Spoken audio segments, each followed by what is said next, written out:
بسم اللہ الرحمن الرحیم۔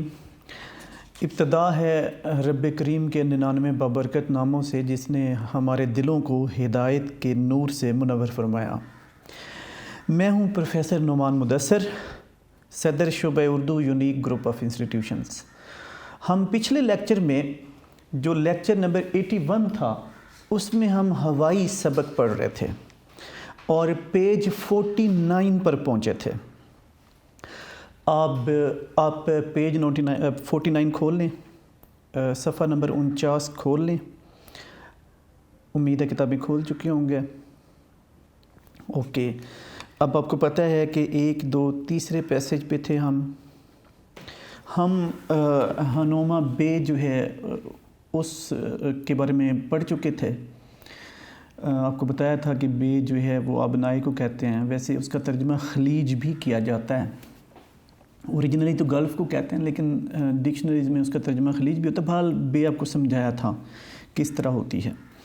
تو یہاں یہ مصنفہ اکثر چلے جایا کرتی تھیں، تو جہاں یہ ایک تو ویسے ہی وہاں فطرتی حسن تھا، اوپر مزید یہ کہ قدرت نے بھی ویسے حسن مہیا کیا ہوا تھا ہر طرح کا، یعنی سبزہ بھی تھا، پہاڑ بھی تھے، ساحل بھی تھا۔ پھر انسان نے جو کمی تھی وہ اپنی ذوق فن تعمیر سے پوری کر دی تھی، تزئین و آرائش سے پوری کر دی تھی، تو چنانچہ اس جزیرے کی خوبصورتی میں اضافہ ہو گیا تھا۔ اب نیکسٹ جو سطور ہوں گی، یعنی یہ جو لاسٹ پیسج ہے اس کی سیکنڈ لائن پہ ہیں ہم، تو وہ ایک الگ ٹاپک ہوگا جو وہاں کی خوشحالی کے بارے میں ہوگا، سپر مارکیٹ کے بارے میں ہوگا۔ یہ پیسج متعدد بار بورڈ کے پیپرز میں بھی آیا ہوا ہے۔ آپ نے ایم سی کیو اس کو بھی ساتھ ساتھ تیار کرنا ہے، کسی بھی اسٹیٹمنٹ کا یا کسی بھی انفارمیشن کا ایم سی کیو بن سکتا ہے۔ ہاں جی، پڑھنا شروع کر رہے ہیں بیٹے۔ اس شام ہم گھر کا سارا سودا لینے سپر مارکیٹ گئے۔ بہت سے صاحبان اس ادارے کو جانتے ہیں لیکن بہت سی میری ہم وطن بہنیں اس کے متعلق جاننا چاہیں گی۔ بیٹے جو ہمارا دور ہے، اس دور میں ہم جانتے ہیں ہائپر اسٹار کیا ہے، یا پیسٹ کیا ہے، یا پیکیجز مال کیا ہے، یا مختلف جو ایسے ڈپارٹمنٹل سٹورز ہیں ان کا ہم ان کے بارے میں جانتے ہیں۔ مصنفہ تو 62 64 کے لگ بھگ وہاں گئی تھی نا، تو اب یعنی 62 کے بعد وہاں پہ گئی ہیں، اور 66 سے پہلے جس دوران میں جنرل شیخ جو ہیں وہ ٹوکیو میں ایمبیسیڈر تھے، یہ اس دور میں گئی ہیں۔ اب وہ اس دور میں یہاں ایسا کانسیپٹ نہیں تھا، تو یہ بتانا چاہتی ہیں کہ میری جو ہم وطن بہنیں ہیں وہ سپر مارکیٹ کے بارے میں، بڑے ڈپارٹمنٹل سٹور کے بارے میں شاید نہیں جانتی ہوں گی، تو میں تعارف کرواتی ہوں۔ تو سنیے، سپر مارکیٹ امریکن سرمایہ داری کا نظام کا مکمل مظاہرہ ہے اور امریکن طرز حیات، زندگی گزارنے کے انداز کا بنیادی قلعہ ہے، اور اس کی لامحدود افراد، کثرت، خوشحالی مراد ہے یہاں پہ، تو اس کا ذخار ہے، ذخیرہ ہے۔ دراصل جیسی انسانوں کی قوت خرید ہوتی ہے ویسی ہی دکانیں بنتی ہیں اور ویسی ہی ان پر اشیاء ہوتی ہیں۔ اگر کوئی علاقہ پوش ہے، بہت خوشحال ہے، تو وہاں پہ دکانیں بھی ویسی ہی ہوں گی، وہاں کے لوگوں کی قوت خرید کے مطابق ہوں گی، قیمتی اشیاء ہوں گی، بہترین ہوں گی، انواع و اقسام کی ہوں گی، یعنی قسم قسم کی ہوں گی، بہت زیادہ ہوں گی۔ تو اب ظاہر ہے امریکہ دنیا کی سب سے بڑی معیشت ہے۔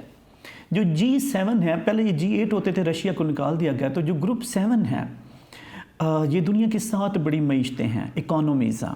امریکہ ان کا بھی ابھی بھی سربراہ ہے، سب سے بڑی معیشت ہے ابھی بھی دنیا کی۔ تو اب وہاں پہ خوشحالی ہے، لوگوں کی قوت خرید بہت زیادہ ہے، اب کیپٹلزم ہے، سرمایہ دارانہ نظام ہے۔ تو جتنا وہاں پہ سرمایہ ہے اور لوگوں کے پاس روپے پیسے کی ریل پیل ہے، یہ اسی اعتبار سے یہ جو مارکیٹ ہے اس کی صحیح عکاسی کرتی ہے۔ تو یہ اس کا مکمل عکس ہے، اس طرز حیات کا جہاں لوگوں کے پاس کھانے پینے کی، رہن سہن کی اشیاء کی کثرت ہے، افراط ہے۔ تو یہ وہ جو لوگوں کی بنیادی ضرورتوں کی وہاں پہ اشیاء ہیں ان کی یعنی قسم قسم کی چیزیں ہونا، اور وہ بھی کئی معیار، ان کے معیار بھی مختلف ہونا، اقسام مختلف ہونا، ایک ہی چیز کی کئی قسمیں ہونا. تو یہاں تھرڈ ورلڈ کنٹریز میں تو چولہے ٹھنڈے پڑے رہتے ہیں، لوگوں کے پاس کھانے کو کچھ نہیں ہوتا. بہت سے ایسے ممالک ہیں جیسے کانگو ہے، روانڈا ہے، صومالیہ ہے. ہم بھی 60s سے پہلے جب ابھی یہاں پہ گرین ریولوشن نہیں آیا تھا تو بہت زیادہ ہم کوئی خوشحال، یہ جو سب کانٹیننٹ ہے کوئی زراعت یہاں تھی لیکن زیادہ تر بارانی تھی. یہاں برٹش نے، برطانوی لوگوں نے یہاں پہ کچھ نہریں کھدوائی تھیں، لیکن موجودہ طرز کا جو سبز انقلاب ہے یہ تو 60s کے بعد آیا جب آپ نے نہری نظام بنایا، ڈیمز بنائے. تو کھانے پینے کی چیزوں کی اس وقت یہاں اتنی کثرت نہیں ہوتی تھی. تو وہاں پہ تو قوت خرید بھی زیادہ ہے اور خوشحالی ہے. تو اس کا صحیح عکس جو ہے اس سپر مارکیٹ میں نظر آتا ہے کہ یہاں لوگوں کے پاس کھانے پینے کی چیزوں کی کتنی افراط ہے اور بنیادی سہولتوں کی چیزوں کی کتنی افراط ہے. جب سے یہ بروئے زمین پر برسر پیکار ہوا، یعنی یہ سپر مارکیٹ سامنے آئی، ننھی دکانیں، چھوٹی دکانیں جیسے ہمارے ہاں دکانیں ہوتی ہیں، اور چھوٹے بساتی، پرچون فروش، چھوٹی چیزیں بیچنے والے پنساری دیوالیہ ہو گئے. پنسار بیسیکلی تو آپ جانتے ہوں گے کہ جڑی بوٹیاں یا اس طرح کے، جہاں آپ پنسار سٹور جانتے ہیں، لیکن یہاں مراد ہے چھوٹی چیزیں بیچنے والا، پرچون کی چیزیں بیچنے والا، کریانے کی طرح کی دکانوں والے.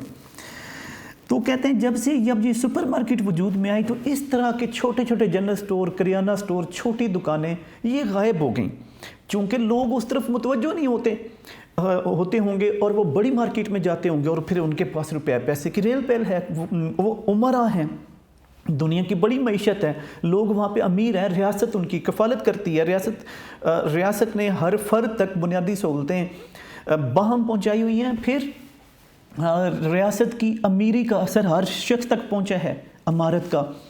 تو اب وہ جب سے یہ سپر مارکیٹ وجود میں آئی تو لوگ چھوٹی دکانوں پہ نہیں جاتے. آپ ابھی بھی دیکھ لیں جہاں پہ بھی بڑی یہ سپر مارکیٹس جہاں بنی ہوئی ہیں، جو جہاں پہ سٹورز بنے ہوئے ہیں، ڈپارٹمنٹل سٹورز، تو ہم انہی میں جانا پسند کرتے ہیں، نہ کہ ساتھ واقع چھوٹی دکان پر ہم کو جاتے ہیں. ہم وہاں جائیں گے جہاں ایسی بہت سی چیزیں ہوں، ایسی بہت سی دکانیں ہوں، اندر ایسے بہت سے سٹاک ہوں. تو جب وہاں بھی یہی بتایا گیا کہ جب یہ سپر مارکیٹ وجود میں آئی تو یہ چھوٹی دکانیں ختم ہو گئیں. یہ سپر مارکیٹ 10 بازاروں کا مہا گرو ہے. یعنی یہاں مراد ہے، ویسے تو بڑا استاد ہوتا ہے نا، لیکن یہاں مراد ہے بڑا مجموعہ ہے.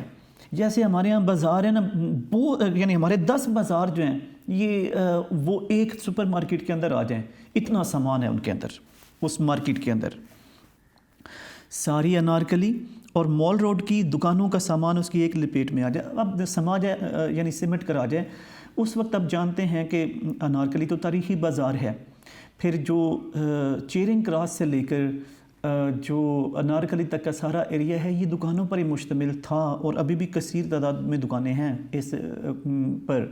تو وہ کہتے ہیں یہاں جتنی دکانیں، یہ دونوں جو بڑے بازار ہیں، یہ سب جو ہیں اس کی محض ایک سمت میں ہی سارے بازار سما جائیں، اتنی بڑی وہ مارکیٹ ہے. آپ اور یعنی اس میں جتنا سامان ہے وہ محض ایک بار خریداری کرنے کے لیے لوگ آئیں تو یا کہنا چاہیے کہ ایک بار جو سٹاک کیا جائے یا سامان بیچنے کے رکھا جائے، سارا سامان اسی میں بک جائے اور اسی میں سمٹ جائے. وہ اتنی بڑی مارکیٹ ہے. جب آپ سپر مارکیٹ میں داخل ہوں تو فوراً 4 پہیوں والی ٹرالی ساتھ لے لیں کہ ہفتے 2 ہفتے کا راشن اس میں ڈالتی جائیں. اس وقت یہاں کنسیپٹ نہیں تھا. ابھی تو ہمیں پتہ ہے نا، ہم ٹرالی لیتے ہیں اور اس میں چیزیں ڈالتے جاتے ہیں اور آ کے کاؤنٹر پہ پیمنٹ کر لیتے ہیں، تو وہ یعنی ادائیگی کر لیتے ہیں. تو وہ اسی کی بات کر رہی ہیں، یہ وہاں پہ اس وقت تھا. تو اور جب خود چلتے چلتے تھک جائیں تو اس میں بیٹھ جائیں اور کسی اور سے کہیں کہ آپ کو کھینچیں. ویسے ایسا ہے نہیں اوریجنلی، لیکن وہ ان ٹرالیوں کی جسامت یا ان کی بناوٹ اس طرح کی ہے کہ اس میں بہت سا سامان بھی رکھا جا سکتا ہے. ویسے وہ کچھ کی بناوٹ ایسی تھی کہ اس کی فرنٹ سائڈ پہ بچہ بھی بٹھایا جا سکتا ہے. ویسے تو وہاں کیئرنگ سینٹر ہیں، بچہ الگ اب رکھ کے جاتے ہیں، کسی کے حوالے کر کے جاتے ہیں اس سینٹر میں اور جا کر شاپنگ آرام سے کر سکتے ہیں. لیکن اگر ساتھ بٹھانا چاہیں تو بٹھایا جا سکتا ہے. تو یہ صرف اس کی حجم کے اعتبار سے بات کر رہی ہیں کہ وہ اتنی بڑی ہے کہ اس میں بندہ خود بھی بیٹھ سکتا ہے.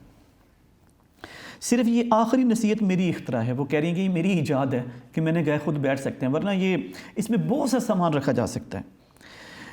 اب وہ یعنی اب دراصل بتایا یہ گیا ہے کہ اگر آپ اکیلے اتنی شاپنگ کر سکتے ہیں تو وہاں تو سینکڑوں لوگ آ کے شاپنگ کر رہے ہوتے ہیں، خریداری کر رہے ہوتے ہیں، تو اتنی بڑی مارکیٹ ہے کہ اتنی اشیاء ہیں، اتنی کثرت ہے. ورنہ در حقیقت سپر مارکیٹ ایسی شیطان کی آنت ہے، بہت طویل ہونا، بہت لمبا ہونا، بہت بڑا ہونا کہ دل چاہتا ہے خود ٹرالی میں لٹک جائیں. یعنی اتنی وسیع ہے کہ آپ چلتے چلتے تھک جائیں گے. دیکھنے کو کچھ جی چاہتا ہے، خریداری سے انسان خوش ہوتا ہے، خریداری کرتے ہوئے مسرت سی محسوس ہوتی ہے، نئی اشیاء دیکھنے کا انسان میں ذوق شوق ہوتا ہے. اب ایک مثلا فرض کے دالیں ہی ہیں تو وہ بہت کئی اقسام کی وہاں پڑی ہوں گی. اگر چنے کی دال ہے تو کئی معیار کی ہوگی. تو چنانچہ انسان وہ دیکھتا جاتا ہے. اب یہ میں نے صرف دال کی مثال دی ہے، اب الیکٹرانک سے لے کر تمام اشیاء جو وہاں پہ رکھی گئی تھیں، تو بندہ دیکھتا رہ جائے اور دیکھنے کو جی چاہتا ہے. تو اب وہ کہتے ہیں یہ دل یہی چاہتا ہے کہ بندہ ٹرالی میں خود بیٹھ جائے اور وہ دیکھتا جائے.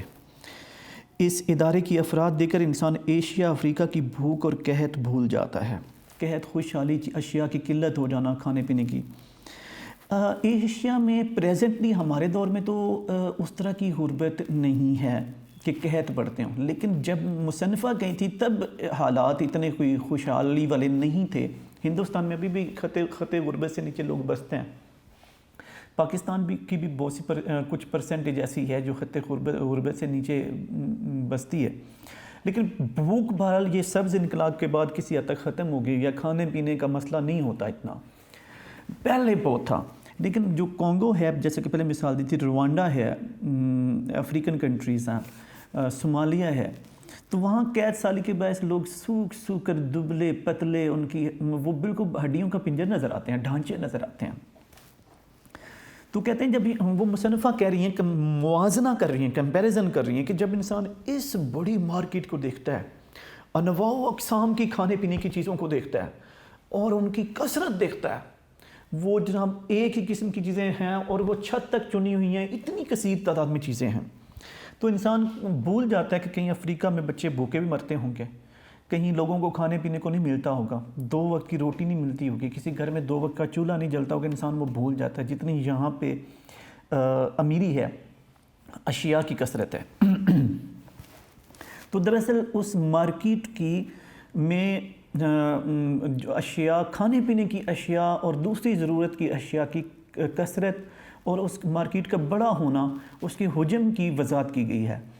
اور اس کے یعنی سپر مارکیٹ کے بیان کرنے سے امریکہ کی عمارت کا تذکرہ کیا گیا ہے، جو اس معاشرے کی عکاس ہے. لوگ امیر ہیں تو وہ یہ خریدنے آتے ہیں. اس جگہ بلا ارادہ اور بلا ضرورت خریداری کرنی پڑتی ہے. جب مختلف چیزیں دیکھتے ہیں، ارادہ نہیں ہوتا، ضرورت بھی نہیں ہوتی، لیکن پھر وہ جو چیز دیکھتے ہیں جی چاہتا ہے لے لیں. ہر شے کی 50 قسمیں، یعنی کہاں یہ افریقہ اور ایشیا کی ایک شے ملنا محال ہو، اور کہاں ہر شے کی 50 قسمیں، اور ہر قسمیں چھت تک چنی ہوئی، چن کر سجا کر بنا کر لگائی گئی. ہر شے کی 50 قسمیں، اور ہر قسم اتنی کہ وہ جو وسیع چھت، اونچی چھت ہے، وہاں تک وہ چن کر لگائی گئی ہے. ہر دوسرے قدم میں سیل لکھا ہوا ہے کہ یہ رعایتی نرخوں پر، رعایتی قیمت پر یہ چیزیں دستیاب ہیں. اگر نقد نہیں تو ادھار لیجئے، یعنی آپ کے پاس روپے پیسے اس وقت نہیں ہیں تو آپ ادھار لے جا سکتے ہیں، یہ بھی سہولت میسر ہے. سپر مارکیٹ میں جا کر عورت کی آنکھیں اور بٹوے کھل جاتے ہیں. آنکھیں کھلنا، حیرت زدہ رہ جانا، بٹوے کھلنا. بتا رہی ہیں کہ وہاں جا کر ایک تو دیکھنے والے حیرت زدہ رہ جاتے ہیں کہ ایسی مختلف قسم کی اشیاء، ہر شے کی 50 قسمیں، ہر قسم چھت تک چنی ہوئی، اور بہت منفرد اور اعلیٰ معیار کی چیزیں. تو چنانچہ ان عورتیں حیرت زدہ رہ جاتی ہیں اور پھر جی بھر کر خریداری کرتی ہیں، پرس کے منہ کھل جاتے ہیں. میں نے پہلے ہی حالے میں $32 کی چیز، کھانے پینے کی چیزیں لے لیں. یعنی کہتی ہیں کہ میں نے $32 جو ہے اس کی اشیاء خرید کر ٹرالی میں ڈال لیں، کار بھر گئی۔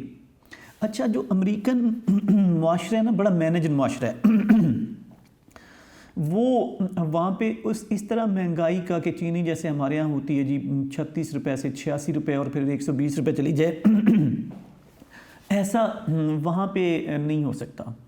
وہ بڑا کنٹرولڈ معاشرہ ہے، وہاں حکومتی ادارے بڑے مضبوط ہیں، تو پھر چیزیں جو ہیں، ایک تو لوگ امیر ہیں، دوسرے نمبر پر چیزوں کی جو قیمت ہے وہ ایسے بے قابو نہیں ہوتی۔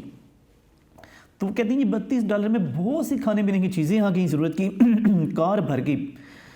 اس مارکیٹ میں الگ نرسری بھی ہوتی ہے، یہ مراد ہے وہ جو کیئرنگ سینٹر ہے جہاں پہ بچے رکھ کر عورتیں خریداری کر سکتی ہیں تاکہ بچے ڈسٹرب نہ کریں، پریشان نہ کریں، جہاں عورتیں اپنے بچے چھوڑ کر اطمینان سے شاپنگ کرتی ہیں۔ ظاہر ہے ایک حصہ بنایا گیا ہے، وہاں پہ بچے رکھے جاتے ہیں، بچوں کو ایک خاص جو کارڈ یا اس کے ایک خاص بینڈ پہنا دیا جاتا ہے جس پہ نام لکھا ہوتا ہے، اور وہاں پہ یعنی ان کی دیکھ بھال کرنے والی خواتین ہوتی ہیں، تو عورتیں وہاں پہ حوالے کر کے بڑی اطمینان تسلی سے جا کر خریداری کرتے ہیں، ورنہ بچے روتے رہتے ہیں، بچوں کو اٹھا کر چلنا بھی مشکل ہوتا ہے، ساتھ ساتھ ان کی ٹرالی کے سیٹنا بھی مشکل ہوتا ہے۔ تو چنانچہ اطمینان سے عورتیں شاپنگ کرتی ہیں اور بچوں کی دیکھ بھال اس کیئرنگ سینٹر میں، نرسری میں کی جاتی ہے۔ تو کہتے ہیں کہ اب یہ بھی ایک الگ خوبی ہے اس سپر مارکیٹ کی۔ یہ جی اب وہ بتایا گیا ہے اس امریکن معاشرے کا جو ایک خاص یہ سپر مارکیٹ ہے اس کے بارے میں۔ میاں نے ہمارے پیچھے، اچھا ایک اور بات ہے کہ اس کیپٹلزم میں یوں ہوتا ہے کہ جب آپ نے روپیہ پیسہ کمانا ہو تو چیزوں کی نمائش کرنی پڑتی ہے، لوگوں کو اپنی طرف راغب کرنا پڑتا ہے، متوجہ کرنا پڑتا ہے، ان کے دل لبھانے پڑتے ہیں، ان کے پرس کھلوانے پڑتے ہیں، ان کی آنکھیں کھلوانی پڑتی ہیں۔ تو یہ سپر مارکیٹ یہ کام بھی کرتی ہے۔ تو چنانچہ لوگ پھر جی بھر کے اور دل کھول کر خریداری کرتے ہیں۔ تو آپ یہاں بھی دیکھا ہوگا کہ انہی دکانوں کی اشیاء زیادہ بکتی ہیں جنہوں نے نمائش کا کام زیادہ کیا ہوتا ہے، دکھاوے کا کام کیا ہوتا ہے، جو لوگوں کے دل لبھاتے ہیں، لوگ اندر جا کے پھر چیزیں خریدتے ہیں۔ تو یہ افراد دے کر، قسم قسم کی چیزیں دے کر، سامنے دے کر بھی خریداری کرنے کو دل کرتا ہے۔ تو یہ اس سپر مارکیٹ کی ایک یہ بھی خوبی ہے کہ وہاں اس لیے بھی عورتیں زیادہ خریداری کرتی ہیں۔ اب آگے گھریلو باتیں ہوں گی کچھ۔ میاں نے، یعنی جو بیگم اختر ریاض الدین کے شوہر ہیں ریاض الدین صاحب، انہوں نے ہمارے پیچھے کچھ گھر کا سامان، مثلا سیکنڈ ہینڈ کار، استعمال شدہ کار، ٹیلی ویژن، انگریزی والوں نے اس کا ہندی والوں نے اس کا ترجمہ کیا ہوا ہے، ہندی والوں نے دوردرشن، اردو والے ٹیلی ویژن کو ٹیلی ویژن لکھتے ہیں، صوفہ، گراموفون، ٹیپ ریکارڈر، گانے سننے، ریکارڈنگ کی، یہ ہمارا دور تو بیٹے اس موبائل کے اندر بہت سی چیزیں آ سکتی ہیں۔ اس سے پہلے بیٹے سی ڈی پلیئر ہوتے تھے، اس سے پہلے کیسٹ ریکارڈر ہوتے تھے، اس کیسٹ ریکارڈر سے پہلے گراموفونز ہوتے تھے۔ یہ سی ڈی کی طرح کی پلیٹ ہوتی تھی، پیتل کی بھی ہو سکتی ہے اور لکڑی کی ہوتی تھی، اس کے اوپر ٹریک بنے ہوتے تھے پیتل کے، تو اس کے ذریعے گانے سنے جا سکتے تھے۔ ریکارڈنگ، ٹیپ ریکارڈر اس کے بعد آیا جس میں سیلولائٹ کے فیتے کے اوپر ریکارڈنگ ہوتی تھی، وہ کیسٹ چلتی تھی اس کے اندر۔ تو یہ اس دور میں اب یہی تھیں، یہ ہمارے دور کی اشیاء نہیں تھیں۔ تو گراموفون اور ٹیپ ریکارڈرز موسیقی وغیرہ سننے کے لیے لے رکھے تھے، اور باغ کی ہلکی کرسیاں جو باہر لان میں رکھ کر بیٹھنے والی ہیں، وہ بھی یہ فرنیچر انہوں نے خرید رکھا تھا۔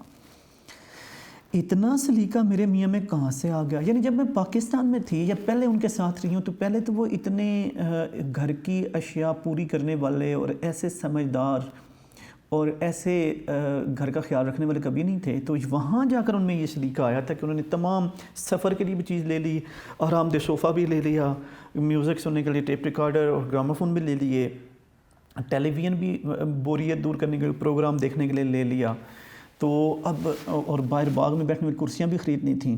تو یہ سلیقہ ان میں پہلے نہیں تھا، نہ جانے اب کہاں سے آ گیا۔ ویسے ضرورت ایجاد کی ماں ہے، جب پتہ ہو کہ لوگ ہماری دیکھ بھال کر رہے ہیں تو ہم اتنے محتاط نہیں ہوتے، تو وہ ہم چھوٹے ہوتے ہیں تو والدین کر رہے ہوتے ہیں، اگر بیگم ہوں تو وہ دیکھ بھال کر رہی ہوتی ہیں، تو لیکن جب ہم بالکل اکیلے رہ رہے ہوں تو پھر ہمیں یہ خود کرنا پڑتا ہے۔ تو جو کہ وہ بھی اکیلے تھے، اس لیے انہوں نے اپنے لیے یہ چیزیں ساری خرید لی تھیں۔ ایک اور بھی بات تھی، وہ خیرات کی بات تھی جس کا ذکر مصنفہ کرنے والی ہیں۔ مجھے نہیں معلوم سلیقہ کہاں سے آ گیا، لیکن یہ سب ایک دکان کے توسل وساطت سے ذریعے سے ہوا ہے، جو غریبوں، مفلوجوں، فالج زدہ، جن کے ہاتھ پاؤں کام کرنے سے اب قاصر ہوں، انہیں فالج ہو گیا ہو، اور یتیموں کے لیے چلائی گئی تھی، یعنی بے سہارا بے کس لوگوں کے لیے ایک دکان چلائی گئی تھی۔ وہاں پہ لوگ اپنا پرانا فرنیچر دے دیتے، پرانی اشیاء دے دیتے، وہ دکان ان اشیاء کو بیچتی اور پھر وہ جو آمدن ہوتی وہ غریبوں، یتیموں وغیرہ پر، مفلوجوں پر، معذوروں پر وہ صرف کرتی۔ تو چنانچہ انہوں نے بھی اس دکان، اب جو لوگ خریداری وہ چیز کرتے اس دکان سے، وہ بھی اسی جذبے کے تحت کرتے کہ اگر ہم یہ چیزیں خریدیں گے تو پھر غریبوں، یتیموں کی مدد ہوگی۔ تو چنانچہ میرے میاں نے خیرات کے جذبے میں اپنے گھر کو پھٹیچر فرنیچر سے بھر لیا تھا، پھٹے پرانے یعنی خراب، اور یعنی جو اتنا بہترین نہیں تھا، تو اب ایک فرسودہ سے، پرانے سے فرنیچر سے بھر لیا، اور جذبہ یہ تھا کہ یہ جو میں پیسے دے رہا ہوں فرنیچر تو ویسے بھی لینا ہے، تو نئے کی بجائے یہ لے لیتا ہوں، نئی اشیاء کی بجائے یہ لیتا ہوں، ایک تو سستی بھی ہیں، لیکن ساتھ یہ کہ ان اشیاء کے جو پیسے ہیں وہ غریبوں کو ملیں گے، یتیموں کو ملیں گے، فالج زدہ معذوروں کو ملیں گے۔ تو اس جذبے کے تحت انہوں نے خریداری کر دی۔ کار 1857 کا ماڈل تھی، یہ محاورتاً کہا گیا کہ بہت پرانے ماڈل کی تھی، دقیانوسی تھی، 1857 میں اس طرح کی کاریں نہیں ہوتی تھیں۔ تو وہ کہتے ہیں جی کہ کار جو ہے 1857 یعنی بہت پرانی تھی، جب چلتی تو دنیا دیکھتی تھی اور جب رکتی تو دنیا شکر کرتی تھی، یعنی جب چلتی تو لوگ حیرت زدہ ہوتے کہ یہ اس ماڈل کی اتنی، اس ڈیزائن کی اس طرح کی کار ابھی ہے ایک بات، اور یہ چل بھی سکتی ہے، ابھی تک چل رہی ہے، اور کیسے چل رہی ہے۔ پھر وہ شور اتنا کرتی تو لوگ دیکھتے، اور جب رکتی تو وہ جو اس کے اندر سے طرح طرح کی آوازیں پیدا ہوتی تھیں اور شور پیدا ہوتا تھا، اور جو پٹاخے چھوڑتی تھی وہ، اس کی وجہ سے لوگ شکر کرتے کہ یہ رک گئی ہے۔ ابھی بھی آپ جا رہے ہوں تو آگے ایسی کار جا رہی ہے تو آپ شکر کرتے ہیں کہ کہیں یہ رک جائے یا ہم اسے کراس کر جائیں، شور نہ بھی ہو، اس کا دھواں ہی ہمیں تنگ کر رہا ہو تو ہم پریشان ہو جاتے ہیں۔ تو اسی لیے یہ جب چلتی تھی تو لوگ حیران ہو کر دیکھتے تھے، اور جب رکتی تھی تو لوگ شکر کرتے تھے کہ یہ رک گئی ہے، کسی سے ٹکرائی نہ جائے، پرانی ہے، نہ جانے اس کا سٹیئرنگ کیسا ہوگا، بریکنگ کیسی ہوں گی۔ نمبر 2، شور اتنا کرتی ہے تو رک گئی ہے تو بھونچال جو آیا ہوا ہے، جو شور برپا ہے، اس میں سکون آ جاتا۔ اس کار کے پر اسرار پٹاخے نامعلوم کہاں سے چھوٹتے تھے، یعنی سلنسر میں سے جہاں سے دھواں نکلتا تھا طرح طرح کے پٹاخے چھوٹتے تھے جیسے فائرنگ ہو رہی ہو۔ اب آگے وہ گھر کی باتیں کر رہی ہیں، کام کی۔ ہم نے جاتے ہی کام بانٹ لیے جو گھر کے کام تھے۔ میں کھانا پکاؤں گی، یہ مصنفہ نے کہا، بیٹی صفائی کرے گی۔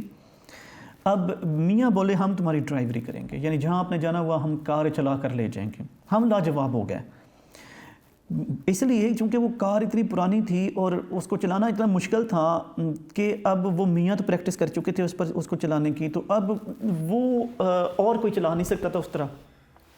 ویسے بھی انسان ڈرتا تھا کہ اس کار کو کیسے چلائے، اور وہ آپ کو پتہ ہے ہر ماڈل کے اندر ابھی تو خیر اسٹیئرنگ اور گیئرز کا اتنا ایشو نہیں ہوتا، تقریباً ایک جیسے ہی ہوتے ہیں، بس آٹو اور دوسرے مینول کا فرق ہوتا ہے تھوڑا سا، لیکن پہلے تو ہر گاڑی کے الگ انداز سے، کسی کے اسٹیئرنگ کے پاس گیئر ہوتے، کسی کے دوسری طرف ہوتے، کسی کے نیچے ہوتے۔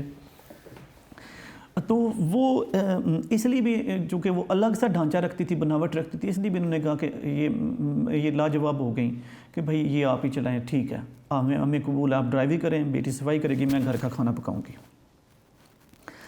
اس لیے کوئی اور کام ان کو نہ دیا، کیونکہ اس کار کو چلانا انہی کا کام تھا۔ وہ پہلے اس کی مشق بھی کر چکے تھے اور وہی جانتے تھے کیسے اسے چلانا ہے۔ میں باہر ملک میں اگر کار چلاؤں تو کم سے کم مانوس ڈھانچہ تو یہ بیٹے آپ جانتے ہیں، لیفٹ ہینڈ ڈرائیو اور رائٹ ہینڈ ڈرائیو، امریکہ میں USA میں دائیں طرف گاڑیاں چلتی ہیں۔ اب وہ دائیں طرف گاڑی چلانے کے لیے ایک تو اسٹیئرنگ لیفٹ سائڈ پہ ہوگا، آپ گیئر دائیں ہاتھ سے بدلیں گے، لیکن وہ کہتے ہیں اس کار کا تو ڈھانچہ بالکل ہی الگ تھا، صرف اسٹیئرنگ اور گیئر کا نہیں ایشو تھا۔ تو کہتے ہیں اتنی ایسے تو ہو کم از کم کار کے جیسی پاکستان میں کاریں ہوتی ہیں یا جو ہم ہمارے دور میں ہیں، مصنفہ اس دور کی بات کر رہی ہیں، کم از کم اس سے ملتی جلتی تو ہو وہ کار، اس کا جو اس کے اندر اشیاء ہیں ملتی جلتی ہوں، تب میں چلانا آسان ہو۔ اس کم وقت کے گیئر کہیں اور تھے اور بریکیں کہیں اور تھیں۔ تو بالکل بے سر و پا، بالکل نہ سر نہ پیر، بالکل ہماری کاروں سے مختلف. دیکھیں نا، ہم دائیں پاؤں کے نیچے ایکسیلیٹر ہوتا ہے اور بائیں پاؤں سے منسلک جو ہوتی ہے اس کے نیچے ہماری بریکس ہوتی ہیں. تو اگر اس میں ہی فرق ہو جائے تو ہم اچانک یہ گاڑی چلانے لگ جائیں، ہماری مشق نہیں ہوئی تھی، ہم سے چلانا مشکل ہو جائے گا. ہم ریس دیتے ہوئے بریک لگا بیٹھیں گے اور بریک لگاتے ہوئے شاید ایکسیلیٹر پر پاؤں رکھ کر گاڑی تیز کر دیں گے تو مسئلہ ہو جائے گا، ٹکرا جائے گی وہ. لیکن اس کے علاوہ اس کے تو اور بھی مسائل تھے. اچھا، اس لیے چونکہ بالکل سر پیر اس طرح نہیں تھا جیسے ہماری گاڑیاں ہوتی ہیں.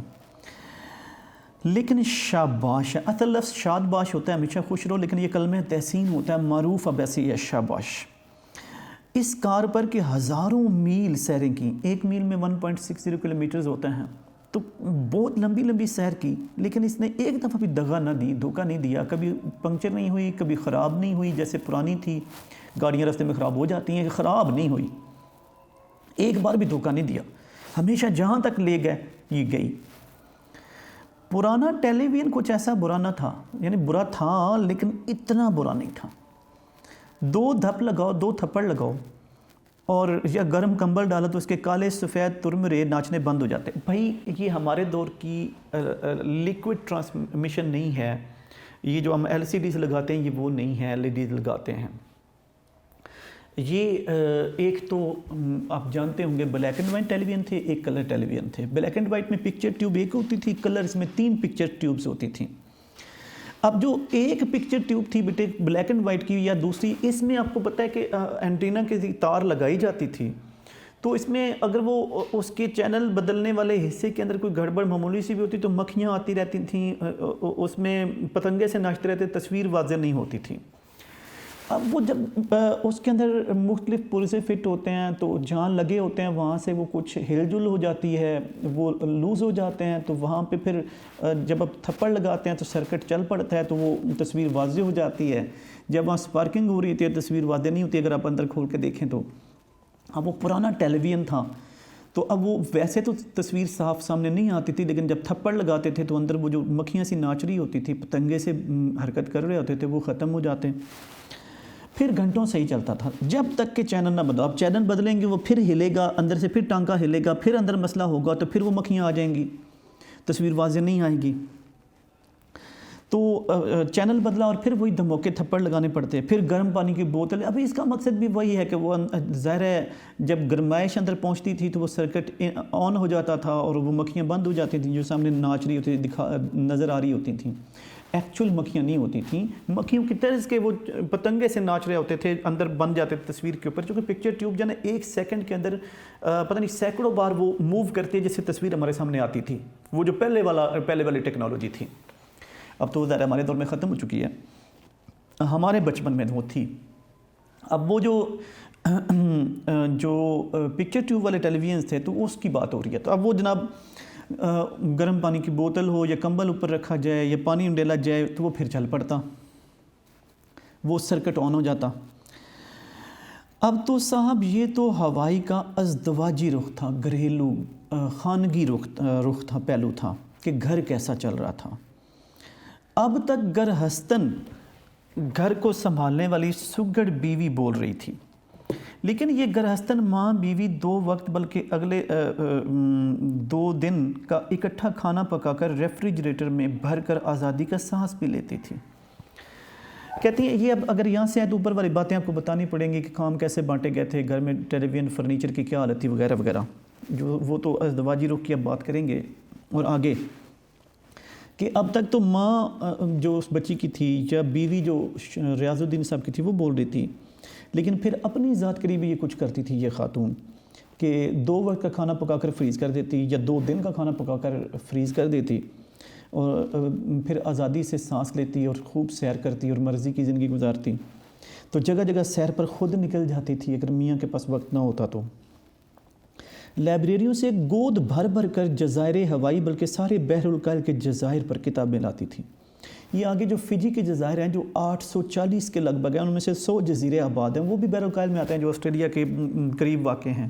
تو پیسیفک ادھر ساؤتھ امریکہ ناردرن امریکہ سے لے کر ادھر ایشیا اور ادھر کیا آسٹریلیا کے درمیان سارا پیسیفک ہے، سارا بحر الکاہل ہے. تو اب اس کے بارے میں جزائر کے بارے میں مختلف جو جزیرے ہیں ان کے بارے میں کتابیں لاتی اور گود بھر بھر کر لاتی کافی تعداد میں. تو پھر آہستہ آہستہ لوگوں سے ملاقات ہوتی بڑھتی گئی، پروفیسر صاحبان سے گفتگو ہوتی، سیر کرنے والے سیاحوں اور طلباء سے میل ملاپ ہوتا. بہت اچھا وقت گزرا، یعنی اس طرح بہت شاندار وقت گزرا. نئے نئے لوگوں سے ملتی، طلباء سے بحث کرتی، پروفیسر سے ملتی، نئے سیر کرنے والوں سے نئے نئے اس جزیرے کے خوبصورت حصوں کا پتہ چلتا، ان کے اپنے علاقوں کا پتہ چلتا، جہاں جہاں سے وہ آئے ہوتے ان علاقوں سے شناسائی ہوتی، تو معلومات میں اضافہ ہوتا. ہونولولو کے مختلف مدارج ابھرنے شروع ہوئے، درجہ بدرجہ اس کے مختلف رخ پہلو سامنے آتے گئے. اس کی ہمہ گوں یعنی ہر لحاظ سے جو ہمہ جہت زندگی تھی اس کی چاشنی مٹھاس کا چسکا لگ گیا. خواہ وہ فطرتی حسن تھا، خواہ وہ لوگ تھے، ایسٹ ویسٹ سینٹر تھا، وہاں کی لائبریریاں تھیں وغیرہ وغیرہ، جو ہر طرح کی زندگی تھی اس کی میں عادی ہو گئی. اس میں رہ کر مجھے لطف آنے لگا. بیٹے یہاں تک تھا یہ لیکچر نمبر آپ کا 82. اب اس سے اگلا سبق جو ہے ہم نیکسٹ لیکچر میں پڑھیں گے. اپنا بہت زیادہ خیال رکھیے گا. ایک بات توجہ سے سن لیں، ایم سی کیوز بیٹا آپ نے خصوصی طور پر تیار کرنے ہیں. ہو سکتا ہے حکومت جو ہے وہ پیپرز میں ایم سی کیوز کی تعداد بڑھا دے. ابھی تو پریویس پیپر پیٹرن چل رہا ہے، لیکن اگر ایم سی کیوز کی طرف گورنمنٹ جاتی ہے تو آپ کو تیار رہنا چاہیے. تو چنانچہ کسی سٹیٹمنٹ کا ایم سی کیو بن سکتا ہے، مصنفہ کی تاریخ پیدائش اور تاریخ وفات کا تو ویسے بھی بن سکتا ہے، انفارمیشن کا بن سکتا ہے، اور کسی لینگویج بیس ہو سکتا ہے، نالج بیس ہو سکتا ہے. یعنی ہنوما بے کہاں واقع ہے، تو یہ آپ کہیں گے کہ ہوائی میں ہے، یہ تو نالج بیسڈ ہوا. لیکن اگر آپ وہ کہتے ہیں جی اول قدرت نے اپنے حسن کے کیا جہاں جاری کر دیے تھے، کیا سرچشمے جاری کر دی تھے، لنگر جاری کر دیے تھے، تو یہاں لفظ لنگر استعمال ہو. تو اس طرح لینگویج بیس بھی ہو سکتا ہے ایم سی کیو. تو یہ آپ تیار کیجیے گا. امید ہے آپ اسے بہت توجہ سے پڑھیں گے. Thank you very much. خدا حافظ.